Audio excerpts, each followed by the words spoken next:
আপনারা শুনছেন SAS বাংলা ভৌতিক সাহিত্যের সেরা ঠিকানা। আমরা এখানে নিয়ে এসেছি বাংলা ভৌতিক সাহিত্যের তথা পৃথিবীর বিভিন্ন সাহিত্যিকের লেখা ভৌতিক গল্পের সম্ভার।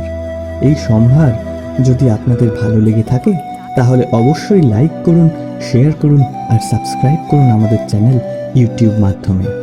সাসে আমরা নিয়ে আসব বিভিন্ন ভূতের গল্প। সেই ভূতের গল্প শুনে অবশ্যই শিহরিত হয়ে উঠতে হবে। তাহলে আর দেরি না করে সাবস্ক্রাইব বাটন ক্লিক করুন আর আমাদের গল্প শুনতে থাকুন। আজকের গল্প ভৈরব।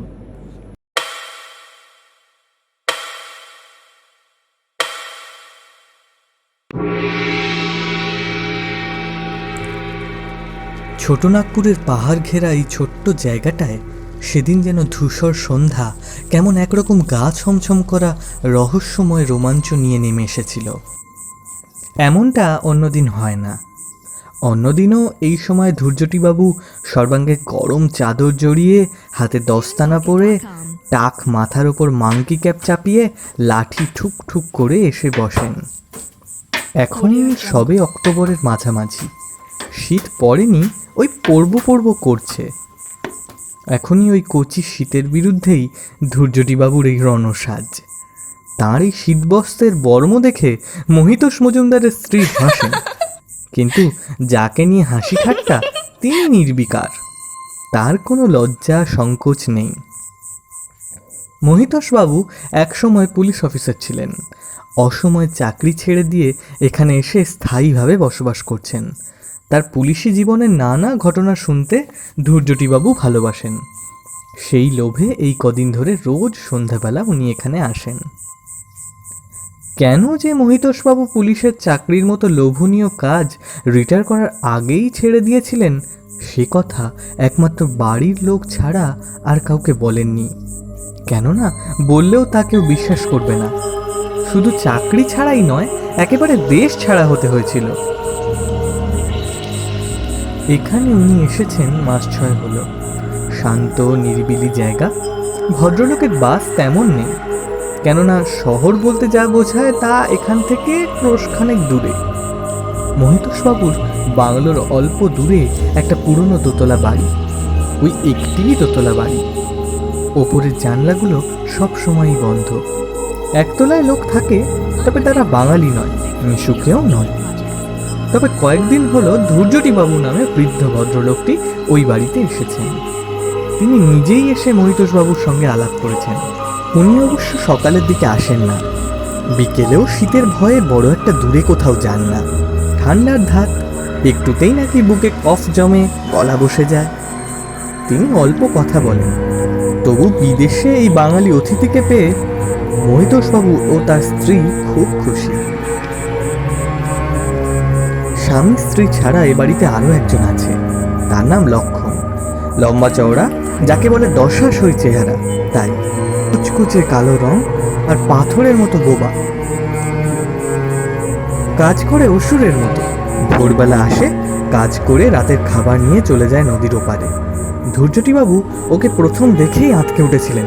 ফিসফিস করে বলেছিলেন, লোকটার কাছ থেকে সাবধান থাকবেন মশাই, আমি বলছি ও মানুষ খুন করতে পারে। এ কথা শুনে মহিতোষবাবুর স্ত্রী শিউরে উঠেছিলেন, কিন্তু এক সময়ের দোর্দণ্ড প্রতাপ মহিতোষবাবু ভয় পাননি। আর ভয় পেয়েই বা কি করবেন? সন্দেহ করে না হয় ছাড়িয়ে দিলেন, কিন্তু তারপর লোক পাবেন কোথায়? রোজ সন্ধ্যাবেলা ধূর্যটিবাবু এসে মহিতোষবাবুর কাছে তার পুলিশি জীবনের যত খুন খারাপির গল্প ছেলে মানুষের মতো শোনেন। লণ্ঠনের আলো থেকে চোখ আড়াল করার জন্যে উনি একটা কিছু বই কিংবা কাগজ চিমনির গায়ে ঠেকিয়ে রাখেন। একটা ঘটনা বলা শেষ হয়ে গেলে উনি নাকে কেমন একটা ঘোঁত ঘোঁত শব্দ করেন, অর্থাৎ ঘটনাটা তার একদমই পছন্দ হলো না, অন্য ঘটনা শুনতে চান। যেন তিনি কোনো নতুন বা বিশেষ ঘটনা খুঁজে বেড়াচ্ছেন। সময় সময় মহিতোষবাবুর মনে হতো ধূর্যটিবাবু হয়তো বা কোনো ছদ্মবেশী লেখক প্লট খুঁজে বেড়াচ্ছেন। শেষে আজ মহিতোষবাবু তার জীবনের সেই একান্ত গোপনীয় রোমাঞ্চকর কাহিনীটা বলতে শুরু করলেন, যে কাহিনীর নায়ক দুটি স্কুলের ছাত্র, মহিতোষ আর ভৈরব। কাহিনী শুরু করার সঙ্গে সঙ্গেই কেমন যেন কতকগুলো অশুভ লক্ষণ দেখা দিল। দেওয়ালে একটা ছবি টাঙানো ছিল, সেটা হঠাৎ ঝনঝন করে পড়ে ভেঙে গেল। এই সন্ধেবেলায় বাড়ির ছাদে কি একটা পাখি বিশ্রী শব্দে ডেকে উঠল। সে ডাক শুনে মহিতোষবাবুর মতো লোকও চমকে উঠলেন। আর তারপরই মনে হলো যেন প্রচণ্ড ঝড় উঠেছে। তিনি জানলার কাছে গিয়ে দাঁড়ালেন, কিন্তু কালি ঢালা অন্ধকার আকাশ ছাড়া ঝড়ের কোনো লক্ষণই দেখতে পেলেন না। এসব কি হচ্ছে? মনে মনে মহিতোষবাবু যেন নিজেকেই প্রশ্ন করলেন, কিন্তু প্রকাশ্যে কিছু বললেন না। নিজেকে একটু গুছিয়ে নিয়ে তিনি গল্প বলতে শুরু করলেন।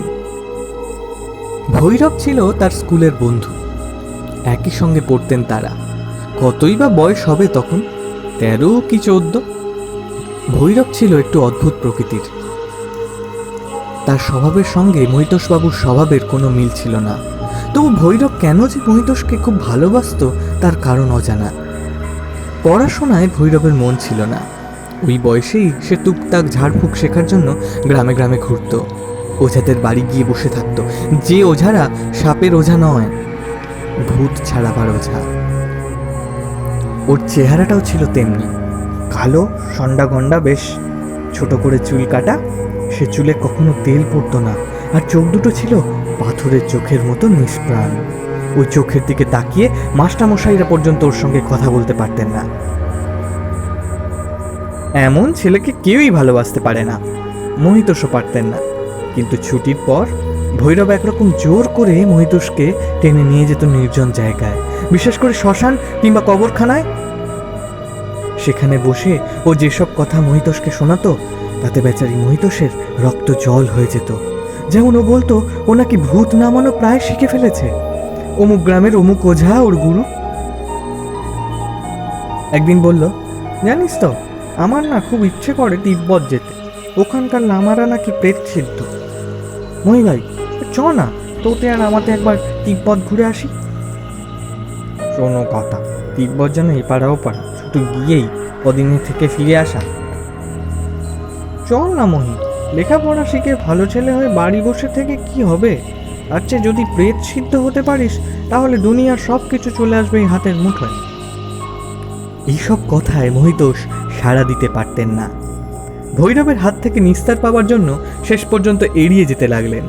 ছুটি হতে না হতেই তিনি ছুটে বাড়ি পালাতেন। একদিন ভৈরব মহিতোষকে একা পেয়ে ওর হাতটা শক্ত করে চেপে ধরল। ওর ডান হাতে একটা বাড়তি ছোট আঙুল ছিল, সেটা আবার ছুরির ফলার মতো বাঁকা। দেখলে গা শিউরে উঠত। এই বেঁটে আঙুলটার তীক্ষ্ণ নখ দিয়ে মহিতোষের হাতে দাগ কেটে দিয়ে বলল, কি রে, আমাকে এড়িয়ে যাচ্ছিস? হ্যাঁ, কিন্তু মনে রাখিস, আমার দূরে ঠেলে দিলেও আমি আর হাত থেকে তুই নিষ্কৃতি পাবি না। আমি তোকে কাছে টানবই। ছেড়ে দে ভাই, ছেড়ে দে, আমায় ছেড়ে দে। এই বলে কোনো রকমে সেদিন মহিতোষ ওর হাত ছাড়িয়ে পালিয়েছিলেন। আবার একদিন পাকড়াও করেছিল ভৈরব। বলেছিল, তুই না যাস, আমি একাই তিব্বত যাব। সেখানে যদি মরেও যাই তবু তোকে দেখা দেবই। আমার গুরু বলেন, প্রেত আত্মা খুব ইচ্ছে করলে দেহ ধারণ করে কিছুক্ষণের জন্য দেখা দিতেই পারে, তবে তার জন্য আত্মাকে প্রচণ্ড কষ্ট পেতে হয়, মুক্তিও আটকে যায়। তা যায় যাক, তবু তোর সঙ্গে দেখা করতে আসবো। এই পর্যন্ত বলে ভৈরব একটু থেমেছিল, তারপর বলেছিল, তবে একটা কথা, দেখা করতে এলে তুই যদি আমায় অপমান করিস, আমায় তাড়িয়ে দিস, তাহলে বন্ধু বলেও খাতির করব না, তোকে মেরে আমার সঙ্গী করে নেব। মহিতোষ তখন ভয়ে থরথর করে কাঁপছেন। বল, কথাতে দেখা হলে কাছে ডাকবি। নিষ্কৃতি পাবার জন্য মহিতোষ তাড়াতাড়ি বলেছিলেন, এখন এখন এখন মরা টরার কথা কেন ভাই, এখনো ঢের সময় আছে। ভৈরব দাঁতের ফাঁকে হেসে বলেছিল, তা আছে, কিন্তু ওই আর কি, যদির কথা বললাম। বল, দেখা করতে এলে ফিরিয়ে দিবি না? না না। প্রতিজ্ঞা? হ্যাঁ, প্রতিজ্ঞা। আমায় তখন দেখলে চিনতে পারবি তো? এই যে ডান হাতে এই আঙুল। বলে ডান হাতটা মুখের কাছে তুলে ধরেছিল। অমনি ওর ওই ক্ষুদে আঙুলটা তীর তীর করে কাঁপতে লেগেছিল। আর কপালের বাঁ দিকেই কাটা দাগ, মনে থাকবে তো?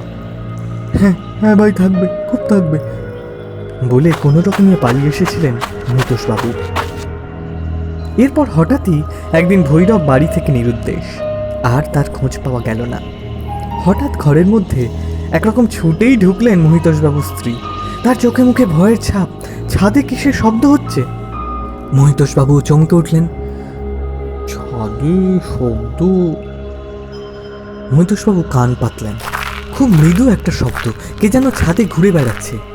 মহিতোষবাবু ঘর থেকে বেরিয়ে এসে অন্ধকারে ছাদের দিকে তাকিয়ে চেঁচিয়ে উঠলেন, ছাদে কে? উত্তর পেলেন না। শব্দটা থেমে গেল। একটু পরে লক্ষণ এসে দাঁড়ালো। সে জানালো ছাদে একটা খারাপ ধরনের পাখি বসেছিল, সেটাকেও তাড়াতে গিয়েছিল। তবু ভালো।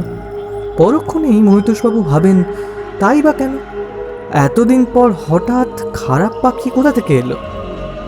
এত যে কাণ্ড হচ্ছে, পরম ধৈর্যবান শ্রোতাটির মধ্যে কিন্তু কোনো চাঞ্চল্য নেই।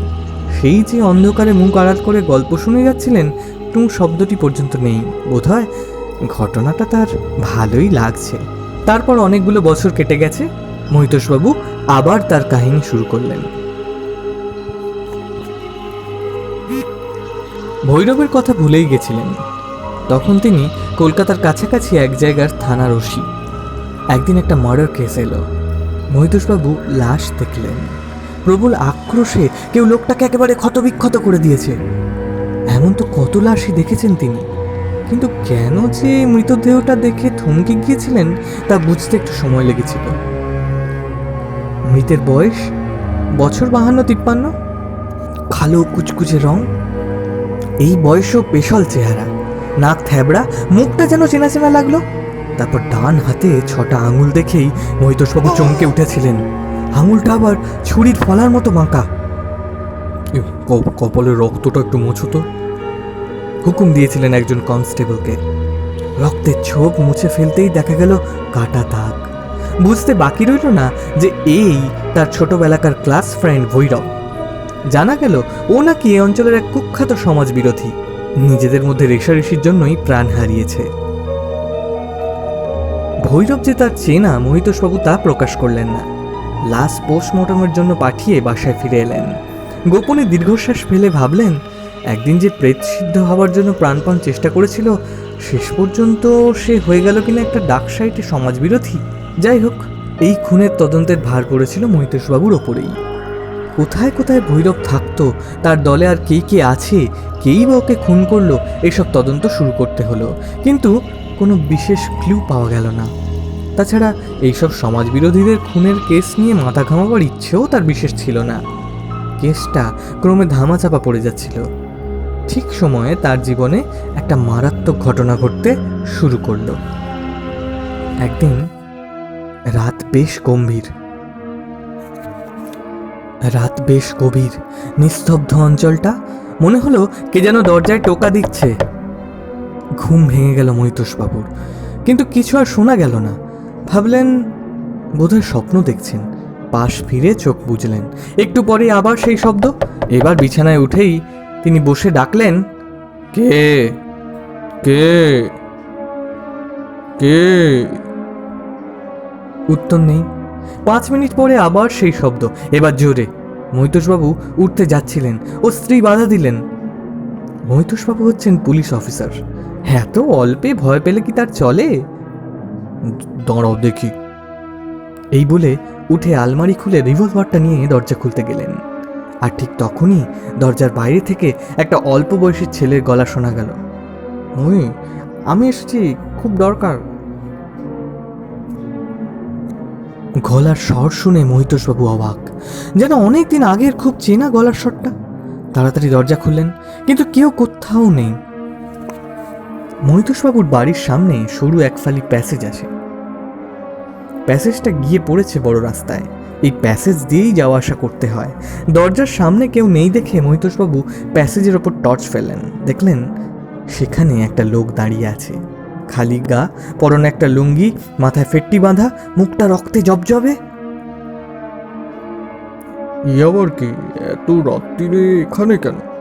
পুলিশের লোক বলে লোকটা কি নালিশ জানাতে এসেছে? নিজের মনে মনে এই কথাগুলো বললেন মহিতোষবাবু। তাকে কিছু একটা বলতে যাবেন, স্পষ্ট দেখলেন যে লোকটা হাতের ইশারায় তাকে ডাকছে। মহিতোষবাবু রিভলভারটা শক্ত করে ধরে এগিয়ে গেলেন একেবারে 3 ফুটের মধ্যে। সঙ্গে সঙ্গে এক চাঙড় বরফ যেন তার মেরুদণ্ড দিয়ে নেমে এলো। হাত পা অসাড় হয়ে এলো। কে কে এই তো ভৈরব, সে যে খুন হয়েছিল, যার খুনের কিনারা এখনো হয়নি। আশ্চর্য, সে কি করে? পরক্ষণেই দেখলেন ও এগিয়ে যাচ্ছে রাস্তার দিকে, হাতের ইশারায় কেবলই ডাকছে, এসো আমার সঙ্গে এসো। মন্ত্রমুগ্ধের মতো তিনি ওর পিছনে পিছনে চললেন। ও গলি থেকে পথে নামলো। রাস্তা নির্জন, অন্ধকার। আগে আগে চলেছে ভৈরবের ছায়ামূর্তি, পিছনে মহিতোষবাবু। মাঝে মাঝে সে পিছন ফিরে দাঁড়াচ্ছে আর ইশারায় ডাকছে। কোথায়, কি উদ্দেশ্যে ডেকে নিয়ে যাচ্ছে কে জানে। মহিতোষবাবু চলেছেন তো চলেছেনই। একটা কথাই শুধু ওর মনে পড়ছে, যে দরজা ঠেলবার সময় ছোট ছেলের গলায় ভৈরব বলেছিল খুব দরকার। কিসের দরকার? তবে কি ও খুনির কাছে নিয়ে যেতে চায়? এ কথা মনে হতেই মহিতোষবাবু খুব ভয় পেলেন। এভাবে একা যাওয়া তার হয়তো উচিত নয়। তখনই তিনি ফিরে যেতে চাইলেন, কিন্তু তিনি ঠিক কোথায় এসেছেন তা বুঝতে পারলেন না। ওর মাথাটা ঝিমঝিম করে উঠল, পা দুটো যেন অসাড় হয়ে গেল। তিনি আর হাঁটতে পারলেন না, ফুটপাতের ওপরেই বসে পড়লেন। জ্ঞান ফিরে এলো ভোরবেলায়। তখন একটা ট্যাক্সি নিয়ে তিনি বাড়ি ফিরে এলেন। এই পর্যন্ত বলে মহিতোষবাবু থামলেন। ধৈর্যটিবাবু সেই যে শীতের ভয়ে অন্ধকারে মুখ লুকিয়ে গুটিসুটি আধশোয়া হয়েছিলেন, তেমনই রয়েছেন। সারা শব্দ নেই। ঘরের মধ্যে কেমন একটা অস্বস্তিকর হাওয়া থমথম করছে। বাইরে কতগুলো কুকুর কেন যে এই বাড়িটা লক্ষ্য করে ক্রমাগত ঘেউ করতে লাগলো কে জানে। ঘরে এই মুহূর্তে মহিতোষবাবু আর ধৈর্যটিবাবু ছাড়া অন্য কেউ নেই। তবে কেন কুকুরগুলো? না, ঘরে আরও একজন কখন নিঃশব্দে এসে দরজার চৌকাঠে দাঁড়িয়ে মহিতোষবাবুর কথা শুনছে তা কেউ খেয়াল করেননি। কে? ও লক্ষণ। কে ওখানে? লক্ষণ, দে তো বাবা, দে, জানলাগুলো বন্ধ করে দে, বড্ড ঠান্ডা বাতাস বইছে। লক্ষণ কোনো উত্তর দিল না। দৈত্যের মতো বিরাট চেহারা নিয়ে ধুপ ধুপ করে পায়ের শব্দ তুলে জানলাগুলো বন্ধ করে দিয়ে ভেতরে চলে গেল। তারপর বললেন নাকি? বলে যান। মুখ না তুলেই কফ গড়ানোর স্বরে সংক্ষিপ্ত উত্তর দিলেন ধৈর্যটিবাবু। বলে যান। মুখ না তুলেই কফ জড়ানো স্বরে সংক্ষিপ্ত উত্তর দিলেন ধৈর্যটিবাবু। তারপর থেকে প্রায় রাত দুপুরে দরজার শব্দ। মহিতোষবাবুকে উঠতে হতো, দেখতেন দরজার বাইরে ভৈরব দাঁড়িয়ে। একদিন বিরক্ত হয়ে মুখের ওপর দরজা বন্ধ করে দিতে গিয়েছিলেন। ও, সে ভৈরবের সে কি রাগ, কি দৃষ্টি! চোখ দুটো যেন হলদে বোতামের মতো অভিব্যক্তি শূন্য, অথচ ভয়ঙ্কর। মনে হচ্ছিল তক্ষুনি বুঝি মহিতোষবাবুর ওপর ঝাঁপিয়ে পড়ে ওর 6টা আঙুল দিয়ে টুটি চেপে ধরবে। বাধ্য হয়ে মহিতোষবাবুকে বাড়ি বদলাতে হলো, কিন্তু সেখানেও ভৈরব হাজির। এমনি করে যেখানেই যান ভৈরবের হাত থেকে নিষ্কৃতি পান না। বাড়ি ফিরছিলেন মহিতোষবাবু একদিন, তখন সন্ধ্যাবেলা হবে। এদিকে আবার লোডশেডিং হয়েছে। দেখলেন গলির মুখে ভৈরব কোমরে হাত দিয়ে দাঁড়িয়ে। এখন আর নাম ধরে ডাকে না, শুধু ওই ভয়ঙ্কর হলুদ বোতামের মতো চোখ দিয়ে যেন গিলতে আসে। তাই শেষ পর্যন্ত বলতে পারেন একেবারে দেশ ছেড়ে পালিয়ে এসেছি। কি বলবো মশাই, ভৈরবের ভয়ে রাতে ঘুমোতে পারতাম না। এখানে এসে মনে হচ্ছে নিস্তার পেয়েছি। গল্প আমার এখানেই শেষ। এই বলে একটা সিগারেট ধরালেন। আরামে একটা শুকটান দিতে দিতে বললেন, এসব কথা কাউকে বলিনি, বুঝলেন? তা বলতেও চাই না। বললেও কেউ বিশ্বাস করবে? নেহাত আপনি। কথা শেষ হলো না মহিতোষবাবুর। তার মনে হলো ঘরটা যেন কুয়াশায় ভরে উঠেছে। কি এত কুয়াশা কোথা থেকে এলো? এই জানলাগুলো তো সব বন্ধ। এমনি সময় সেই কুয়াশার মধ্যে থেকে ধূর্যটিবাবু নড়ে চড়ে সোজা হয়ে বসলেন। হলদে বোতামের মতো দুটো চোখ কুয়াশার ভেতরেই ধিকি ধিকি জ্বলছে। এক টানে খুলে ফেললেন হাতের দশটানাটা। লণ্ঠনের ঘোলাটে আলোয় দেখা গেল শীর্ণ একটা হাত ক্রমশ এগিয়ে আসছে। সেই হাতে 6টা আঙুল, ছুরির ফলার মতো অতিরিক্ত সেই আঙুলটা কাঁপছে তীর করে। আতঙ্কে চিৎকার করে উঠতে গেলেন মহিতোষবাবু, কিন্তু কুয়াশায় দম বন্ধ হয়ে গেল। 2 দিন পর সুস্থ হয়ে উঠলেন মহিতোষবাবু। কি যে ঘটেছিল কিছুই বুঝে উঠতে পারলেন না। জানলেন সেই রাত্রে লক্ষণই ডাক্তার ডেকে এনে তাকে বাঁচায়, কিন্তু ধূর্যটিবাবুর পাত্তা আর পাওয়া যায়নি। সেদিন বিকালে সেই দোতলা বাড়িতে ধূর্যটিবাবুর খোঁজ নিতে গেছিলেন মহিতোষবাবু। অবাঙালি বৃদ্ধ একজন বললেন, 2 দিন পহলে ভোরবেলা में एक बंगाली बाबू চলে গেছেন। তিনি এদের কেউ নন, চিনতেনও না। কলকাতা থেকে নাকি এসেছিলেন কয়েকদিনের জন্য। কোথাও থাকার জায়গা পাচ্ছিলেন না বলে বাইরের ঘরটা ভাড়া নিয়েছিলেন। মহিতোষবাবু শুনে স্তম্ভিত হয়ে গেলেন। শেষ হলো আজকের গল্প ভৈরব। আপনাদের কেমন লাগলো তা অবশ্যই কমেন্ট করে জানান। আর আমাদের চ্যানেল অর্থাৎ শ্বাস এর প্রোডাকশন যদি আপনাদের ভালো লেগে থাকে তাহলে শেয়ার করুন, লাইক করুন আর অবশ্যই সাবস্ক্রাইব করুন। এরকম নানা স্বাদের ভিন্ন রকমের ভূতের গল্প আমরা উপহার দেব আপনাদের। এভাবেই আমাদের জয়যাত্রা এগিয়ে চলুক। আপনাদের ভালোবাসা সঙ্গে নিয়ে আমরা আরও দূর এগোবো, এটাই আমাদের আশা।